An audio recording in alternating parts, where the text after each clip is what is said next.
बोल गणेश चौथ की जय। मेरे लड्डू गोपाल की जय। मेरी माता रानी की जय हो। गणेश जी लक्ष्मी महाराज की जय हो। जय हो मेरी रानी। आज है गणेश चौथ का व्रत, उसकी कहानी कथा हम आपको सुनाते हैं।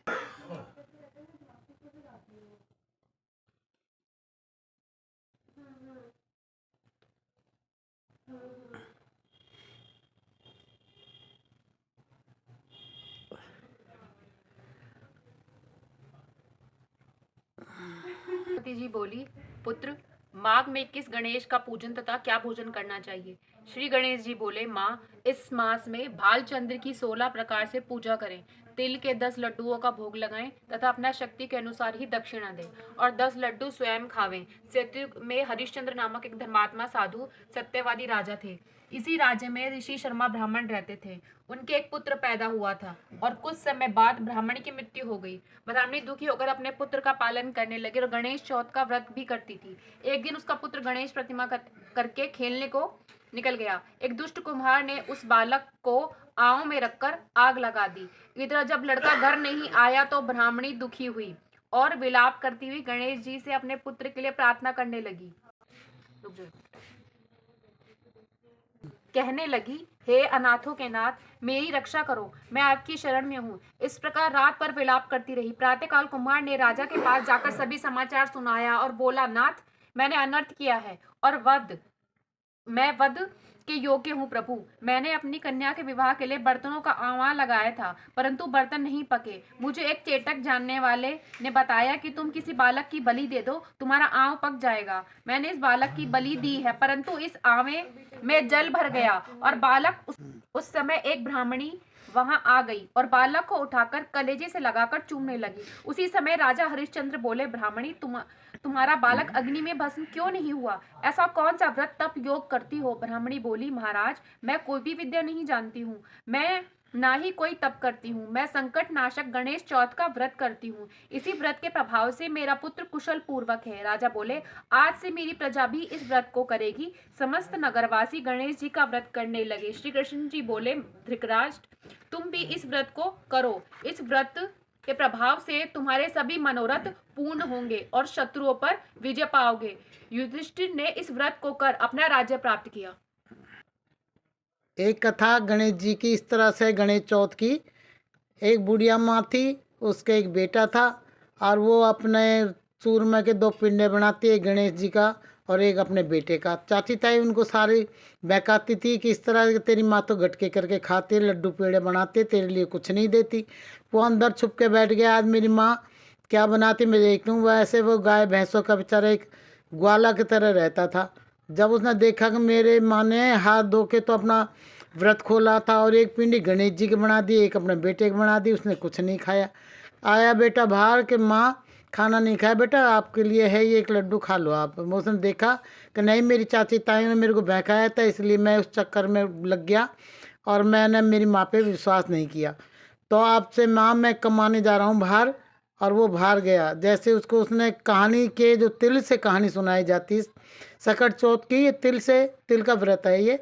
उसको अब जो पूजा के आंखें थे, जो हम हाथ में कहानी सुनते हाथ में तिल लेके, वो उसने अपने बेटे को दे दिया और बोला, बेटा ये ले जा, जहाँ भी तुझे विपत्ति पड़े वहाँ अपने ये डाल लेना। आगे उसको गया, कहीं नदी मिल रही, कहीं उसको सर पे मिल रहे, कहीं शेर मिल रहा, तो वो सब पे 2-2 आंखें डालते चला गया। आगे गया, एक बुढ़िया माँ अपने पूड़े वूड़े मिठाई बना रही थी और बनाती जा रही है, रोती जा रही थी। उसने बोली, माँ तू ये तो इतनी अच्छी अच्छी चीज़ें पकवान बना रही है, फिर तू रोती क्यों है? उसने बोला कि साल भर में एक हवा पकता है। हवा मतलब जो कुम्हार के मटके पकाए जाते तो उसका हवा बोलते हैं। तो उसमें एक बंदे की, एक बेटे की, एक लड़के की इसमें आहुति दी जाती, उसको बैठाया जाता, तब हवा पकता है। ये राजा का ऑर्डर है।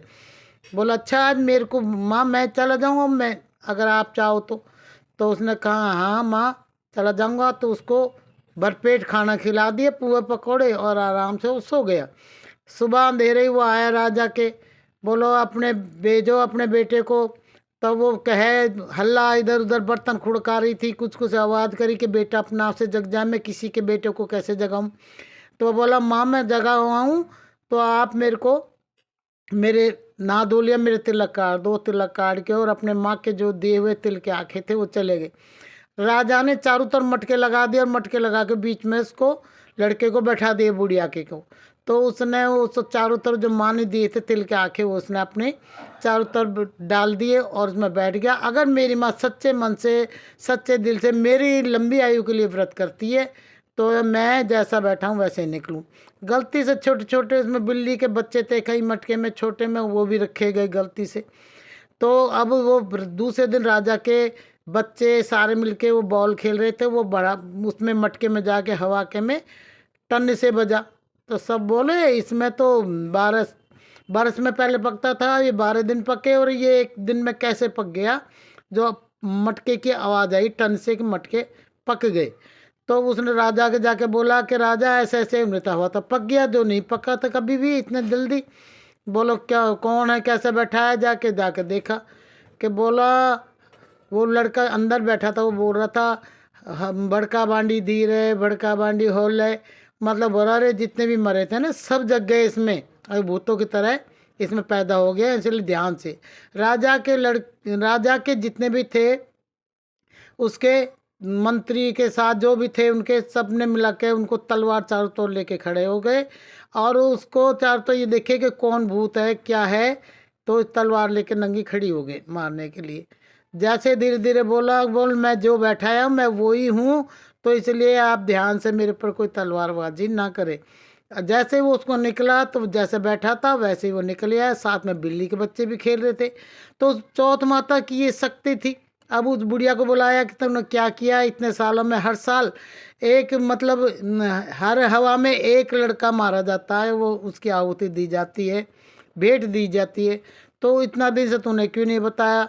तो बोला ना मेरा तो बेटा है ना मेरे कोई नहीं है, ये मैं तो व्रत सच्चे मन से करे। ये बेचारा खुद मेरे पास आया था, अम्मा तू क्यों रो रही है, क्यों बनाया, क्या पकौड़ा क्यों खा रही है, या क्या कारण है जिससे ये हवा एक आदमी की बलि देने से पकता है। तो मैं तो इसलिए इस माँ की उसकी हेल्प के लिए मैं यहाँ बैठ गया था। तो बोले इसकी माँ तो दूसरी है, उसको बुला के लाए। बुढ़िया हल्का पे डर गई, क्या कारण हो गया, मैंने ऐसा क्या किया जब मेरे बेटे के लिए राजा ने मेरे को बुलाया और मेरे बेटे ने क्या कर दिया। आके बोला बुढ़िया तूने कौन से कर्म किए, ऐसे क्या करती है, क्या पूजा करती है जिससे इतने लड़के मर गए और तेरा ही बेटा जिंदा क्यों रहा। उन्होंने बोला कि मेरे बेटे को चाची ताइयों ने भड़का दिया था, इसलिए वो सारे नो सोचता मेरी माँ जाने क्या पकवान बना के खाती है, तो मुझे बहका दिया था। इसलिए मैंने प्रण किया मेरी माँ अगर सच्चे मन से व्रत करती है तो मैं ये व्रत के आँखा को अपने साथ डालूंगा और इस माँ की शक्ति को मैं देखूंगा। तो उसने कहा कि माँ तूने ये सब पहले किसी ने बताया। बोल मैंने जो मेरे सच्चे दिल से मैं जो हमेशा व्रत करती थी वही मैंने व्रत किया है। तो राजा बोला इसका क्या उपाय है। बोल राजा ये क्या है, इसको मानो और इसको पूजो माता को। तो राजा ने खूब सनील के गोटा के हीरा जवाहरा खूब चढ़ाए और लेकर आया। मानो बोली मैं तेरी बेटी नहीं लूँ। बोलो क्यों नहीं मानेगी। बोलो तू एक रईस है इसलिए तू हीरा जवाहरा अच्छे कपड़े सनील के गोटा सब चढ़ाएगा, पर ये गरीब नहीं चढ़ा सकता, इसलिए मैं सिंपल भोग मांगती हूँ। या आप छोटा सा चूरमा बनाए, ये पुए पकोड़े बनाए और मेरे पूजा करें। और मैं सिंपल से कपड़े पहनना चाहती हूँ। मेरा जो करे बेटे के लिए तिल के लड्डू, और मुझे ज़्यादा पैसे वालों का भेंट नहीं लेती। क्यों, ऐसे ऐसे व्रतों में सारी दुनिया ऐसी नहीं पैसे वाली नहीं होती जो सब इतना पैसा लगा के व्रत करे माँ को।